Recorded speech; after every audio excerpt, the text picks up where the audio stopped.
Narendra Modi claim చేసుకున్న దానికి జరుగుతున్న వాటికి మధ్య ఒక పెద్ద అగాధం ఏర్పడుతుంది. బేటీ బచావ్ అనే నినాదాన్ని నరేంద్ర మోడీ ఇచ్చాడు. నరేంద్ర మోడీ సపోర్ట్ బేస్లో కూడా మహిళా ఓటర్లు ఎక్కువ. సంక్షేమ పథకాల వల్ల కావచ్చు, మోడీ పర్సానా వల్ల కావచ్చు. దాన్ని ఎదుర్కోవటానికి ఈ అపోజిషన్ నానా తంటాలు కూడా పడ్డాయి. చంద్రబాబు నాయుడు లాంటి వాళ్ళు లాస్ట్ ఎలక్షన్స్లో ఆయన కుటుంబ వ్యవహారాలను కూడా రాజకీయ అంశం చేసి భార్యకే న్యాయం చేయలేని వాడు దేశానికే న్యాయం చేస్తారని విమర్శించారు. కానీ ఏనాడు కూడా ఆయన ప్రత్యర్థులు ఆయన కుటుంబ నేపథ్యం, వైవాహిక నేపథ్యం అంశాన్ని ఇష్యూ చేసినా అది ప్రజలు పట్టించుకోలేదు. ఎందుకంటే ఆ హుందాతనాన్ని మోడీ పాటించాడు, మోడీ సతీమణి కూడా పాటించింది. ఎక్కడ ఆమె న్యూసెన్స్ క్రియేట్ చేయలేదు, ఆమె పాలిటిక్స్ వివాదాల్లోకి పోలేదు, ఒక్కరోజు వివాదాస్పదమైన వ్యాఖ్య చేయలేదు. అందువల్ల మోడీని ఎంబరాస్ చేసే ఏ పని ఆమె చేయలేదు. మోడీ కూడా ఏనాడు అగౌరవంగానో లేదా తన వైవాహిక నేపథ్యం గురించి ఇష్యూగా చేయలేదు. అందువల్ల బోత్ డిజర్వ్ క్రెడిట్, మోడీ కానీ మోడీ సతీమణి కానీ. మిగతా వాళ్ళకి సంబంధమే లేని అంశం, అనవసరంగా దాన్ని రాజకీయపరమైన అంశం చేస్తుంటారు నాయకులు. కానీ బేటీ బచావ్ బేటీ పడావ్ విషయంలో అసలు సమస్య ఎక్కడ వచ్చింది అంటే మహిళలకు సంబంధించిన కొన్ని ఇష్యూస్ ముందుకు వస్తున్నాయి. దానిపైన మోడీ మౌనంగా ఉంటాడు, వ్యూహాత్మక మౌనం, స్ట్రాటజిక్ సైలెన్స్ పాటిస్తాడు. మనందరికీ తెలుసు, దేశం గర్వించదగ్గ ఒలింపిక్ మెడలర్స్ అయిన మహిళా రెస్లర్, మహిళా మల్ల యోధులు Brij Bhushan Sharan Singh, Bharatiya Janata party senior MP, wrestling federation of India chairman, తమను లైంగికంగా వేధించాడు అంటూ దేశం గర్వించదగ్గ రెస్లర్లు రోడ్డు మీదకి వచ్చారు. వారాల తరబడి పోరాడారు. వారికి దేశం గర్వించదగ్గ sports star men and women support చేశారు, వేరే వాళ్ళు కూడా. సో అలాంటి పరిస్థితుల్లో అభినవ్ బింద్రా లాంటి వాళ్ళు వెళ్ళి మద్దతు ఇచ్చారు. కానీ ఎక్కడ నరేంద్ర మోడీ ఒక్క మాట కూడా మద్దతుగా మాట్లాడలేదు. So that is the major issue. Wrestler ఇన్ని రోజులు పోరాడినా కనీసం ఒక్క మాట వాళ్ళకి మద్దతుగా మాట్లాడలేదు.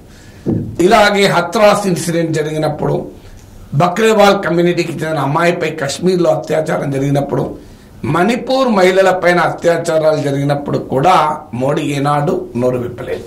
తాజాగా కర్ణాటకలో బీజేపీ మిత్రపక్షమైన కుమారస్వామి కొడుకు మనవడు ప్రజ్వల్ రేవన్న, అలాగే ఆయన తండ్రి అంటే దేవగౌడ కుమారుడు, కుమారస్వామి కాదు, దేవగౌడ మనమడు ప్రజ్వల్ రేవన్న, దేవగౌడ కొడుకు రేవన్న, ఇద్దరిపైన ఇంట్లో పనిచేసే ఆమె లైంగిక వేధింపుల ఆరోపణలు చేసింది.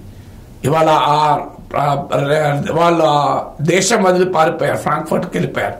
కేసు నమోదైంది. దీనిపైన వీడియోలు కూడా అసభ్యకరమైన వీడియోలు సర్క్యులేట్ అయ్యాయి వాళ్ళ చేష్టల గురించి. కానీ ఇంతవరకు మోడీ దానిపైన స్పందించలేదు, ఖండించలేదు. ఇలాంటి వాళ్ళని నేను సహించనని కూడా అనలేదు. సో అందువల్ల వివిధ మణిపూర్ కావచ్చు, లేదా రెస్లర్ ఇష్యూ కావచ్చు, లేదా కశ్మీర్లో బక్రేవాల్ కమ్యూనిటీ బాలిక పైన దాడి, ఇలా అనేక అంశాలపైన తాజాగా రేవన్న, దేనిపైన కూడా మోడీ రియాక్ట్ కాదు. ఇది ఆయన బేటీ బచావ్ బేటీ బేటీ పడావ్ అనేటువంటి నినాదాలను ప్రశ్నిస్తుంది. రెండవది అవినీతి పైన, కరప్షన్ పైన మోడీ చాలా గట్టిగా మాట్లాడతాడు. భ్రష్టాచార్ భ్రష్టాచార్ భ్రష్టాచార్ అంటూ విమర్శిస్తుంటాడు. కానీ తాను భ్రష్టాచారాన్ని అంతగా విమర్శించిన, భ్రష్టాచారకు పాల్పడిన వాళ్ళని తిరిగి పార్టీలో అందలాలెక్కిస్తున్నారు. మైనింగ్ మాఫియాకు పేరుగాంచిన గాలి జనార్దన్ రెడ్డి మళ్ళీ బీజేపీ నాయకుడయ్యాడు.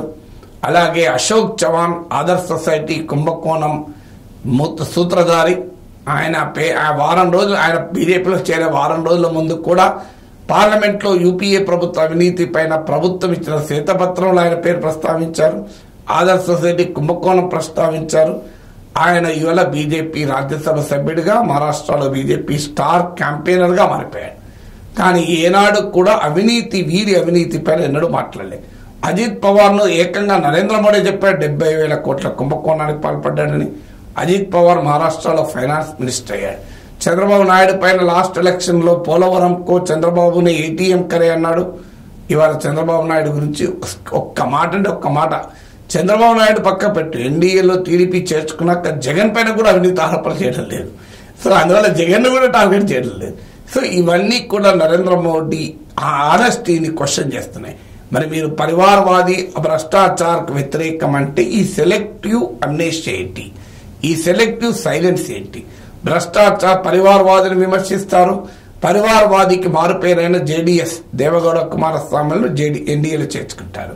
పరివారవాదిని విమర్శిస్తారు, చంద్రబాబు నాయుడు లోకేష్ నాయకత్వంలో టీడీపీని ఎన్డీఏలో చేర్చుకుంటారు. పరివారవాది అంటారు, యడియూరప్ప కొడుకును బీజేపీ రాష్ట్ర అధ్యక్షుడు చేస్తారు. మరి మీరు చెప్తున్న పరివారవాది భ్రష్టాచారం ఎక్కడ పోయింది అనేటువంటి క్వశ్చన్ క్లియర్గా ముందుకు వస్తుంది. అందువల్ల మోడీ చెప్పేదానికి చేసేదానికి ఇంత తేడా ఏమిటి అని. ఇక మూడవది పార్టీ విత్ డిఫరెన్స్ అని మోడీ ముందుకొచ్చాడు. డెవలప్మెంట్ విజన్, వికసిత భారత్ అన్నారు.